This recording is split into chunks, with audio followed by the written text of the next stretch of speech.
Hello, everybody. Welcome to Talk About Houses. I'm Todd. I'm Juana. Okay, so Redfin put out a report. The top 10 cities people are most likely to leave, and the top 10 cities people are most likely to go to.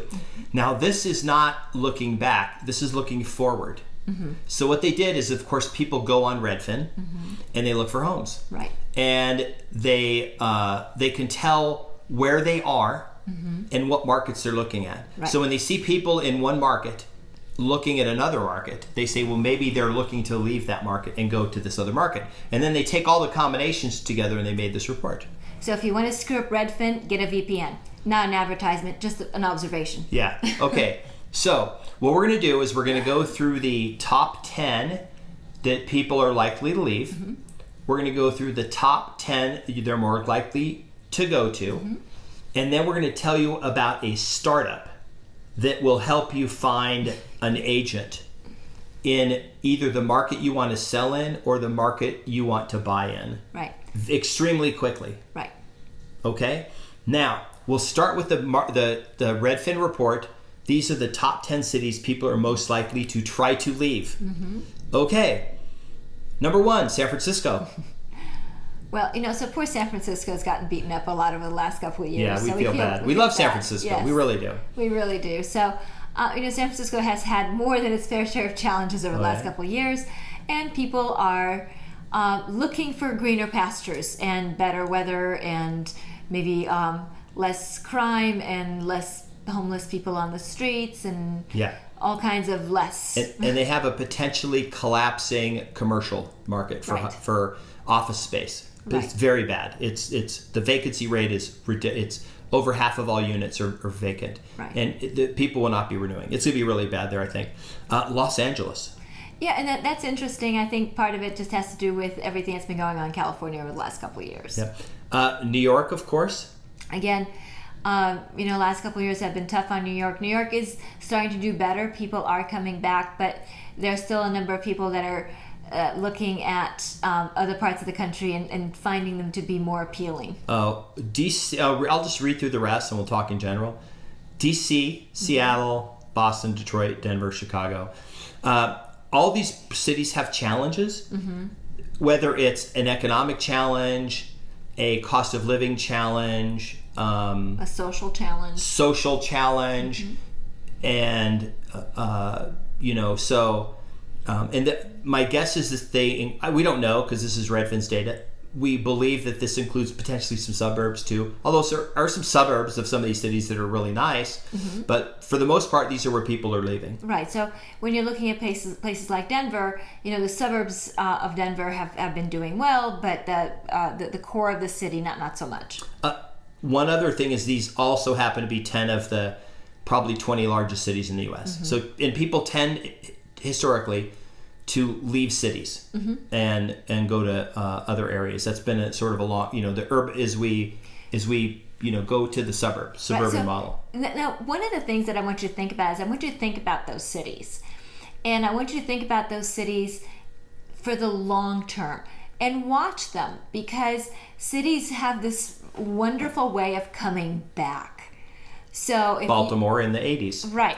So what I mean by that is keep that list and watch what happens to those cities over time, and maybe you will find an opportunity down the road in 2 years or 5 years to purchase property there as it goes back on the upswing, and maybe you'll be able to make some money. Baltimore in the 80s was so bad, there were about 40,000 vacant units in the city. Whole blocks would be empty, and investors came in and were buying these little attached like row, they call them row houses there, right? But it's attached housing for like $5,000 each. Well, the same thing was going on in Philadelphia. Yeah, and what they do is they fix them up and they would sell them for 15 or 20, and they got people to move back to the city. And Baltimore's certainly not perfect. Baltimore still has problems. But if you were in Baltimore today and then you went through a time machine and went back to like early 1980s, you would be shocked at the city center in that area, how really bad it is. Okay, let's talk about the top 10 cities people are going to. Right. This is, of course, based on people searching for cities, like houses in certain markets and stuff. Miami. There's two things. What are the two things going on in Miami? So Miami, there are a lot. It's a double whammy. Well, so there are a lot of things going on in Miami. Okay. So Miami is attracting a lot of people from California and from other tech places because they've got a thriving tech industry. They've got they've got a mayor that is very interested in helping to attract businesses. You've got all these high rises that were actually built. A lot of them were built actually about a dozen years ago. And so there's been a lot of opportunity to get into those units, and prices have certainly skyrocketed in Miami, but certainly a year ago it was a whole lot more affordable to move to Miami. Miami has all kinds of a vibrant nightlife and restaurants and good weather, and young people love Miami. We like Miami. It's very nice. So it's certainly a very nice place to visit. It's a nice place to live, and again, it's a young city as far as its population because of all these transplants that have come, and it's become a tech hub. A startup founder I know, his 100+ person startup, he tweeted that he was thinking of moving his whole company over, or part of it, to Miami. Within 2 hours, the mayor of Miami retweeted back and said, "Let me know when you're in town and we'll meet." He also tweeted to the mayor of San Francisco, who literally never ever responded. And he actually went and had a meeting with the mayor of Miami, and he opened an office in Miami and said a bunch of employees, if you guys all want to go down, we have an office there now, you can go down there. We know a ton of people, tech people, who have gone down there. It's very tech friendly. We believe long term that'll be good for Miami.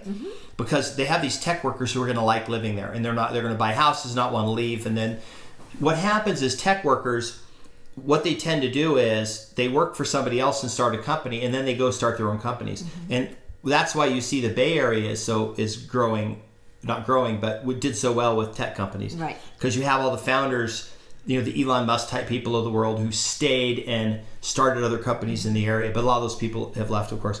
Tampa, of course. Yes. Tampa is a lot of people just trying to flee places that are cold and things like that. Phoenix, getting a lot of Californians.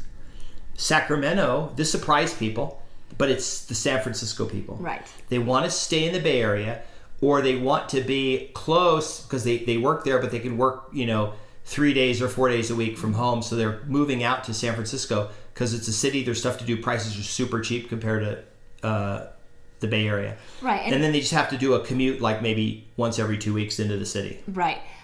So you do have these people who are going to Sacramento, and they're keeping their Bay Area jobs. And remember, the Bay Area is actually a pretty broad area. So depending on where their job is in the Bay Area, it may not be as onerous as it might seem for them to live in Sacramento. Yeah. And I mean, most tech companies are in the city of San Francisco, but then a lot are on the peninsula. Of course, like where Facebook is, San Jose, in that area. They're in the area because that's where the access to the tech workers are. Right. And that's also where the access to venture capital is. Right. And then, of course, they've got families in Northern California, so they maybe want to stay there for that purpose. Okay, number 5, our favorite city, Las Vegas.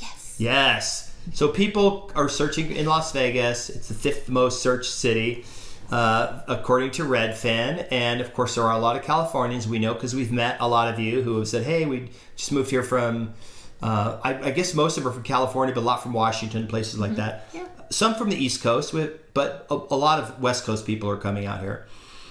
Cape Coral, Florida, that's also people escaping the weather in unfriendliness of some cities. If you look at that list of 10, they're coming from there. San Diego, this was surprising. You know where they're all coming from? LA. They're leaving Los Angeles and they're just going down to San Diego. So this is like the San Franciscans left to Sacramento. The Los Angeles people are the people going to San Diego. Right. So some of those are, I think, political refugees, but that's another story. It's possible. Northport, Florida, San Antonio, and Dallas. Cost of living in Texas. What's interesting is what's not on here is Austin. Austin is definitely more expensive, and it's definitely just drawing tech workers. So a lot of tech workers have gone to Austin, but in people don't say I want to go to Austin, because Austin's relatively expensive for Texas. It's a very expensive city. Dallas and San Antonio are big cities with a lot of companies and a lot of jobs and things, but they're way more affordable. Right. Like much more. I have friends who live in both cities, and they have houses that you could never afford in San Diego or San Francisco. Well, and then the other thing to keep in mind that Texas, places like Dallas and Houston have generally had high vacancy rates in their commercial space, and so particularly when a business is relocating, they're looking at that and they're saying, hey, maybe I can negotiate a pretty good deal for my office space. And so that's part of the combination that's attracting people in that direction. If you are thinking about selling in any of those 10 cities, or also in any other city actually, and you need help finding an agent, we can actually find you a great agent through this platform called Referral Cloud. And we use the platform to find an agent. It's a referral network for real estate agents. If you're thinking about buying a house anywhere, we can also use the platform to find you a great agent in those markets. If you're going to do it, buy or sell in Las Vegas, you need to reach out to us, because we will personally, one of the two of us, probably one, will personally handle your listing. And then we have a team of agents that work with us at our brokerage that exclusively work with buyers. Absolutely. And they will help you find what you want in Las Vegas, under our supervision, of course. Yes. And if you think that you already have a great agent and they're your best friend or your mom's best friend or whatever, great. If you have a whole bunch of friends that are agents, this might be a way to not hurt anybody's feelings and just kind of skirt that whole issue and pick somebody outside of that circle, so there are no hurt feelings. And if you're already listed, then we're not soliciting you to change or anything. Not. And if you're already working with an agent, you've signed a buyer broker agreement, then stay with that agent. Right. If you're listed, then good luck to you, and we wish you all the best. We like the data. We've of course talked about this throughout the year. This wasn't a surprise, but this is the official list, so we thought we would share it with you. If you like the video, please subscribe, hit the notification bell, share the video, and leave us a comment. And if you have a suggestion for something you'd like to know about, then put it in there, and we'll either respond to it directly or we'll do a whole video. Sounds good. All right. See you on the next video. Bye. Bye.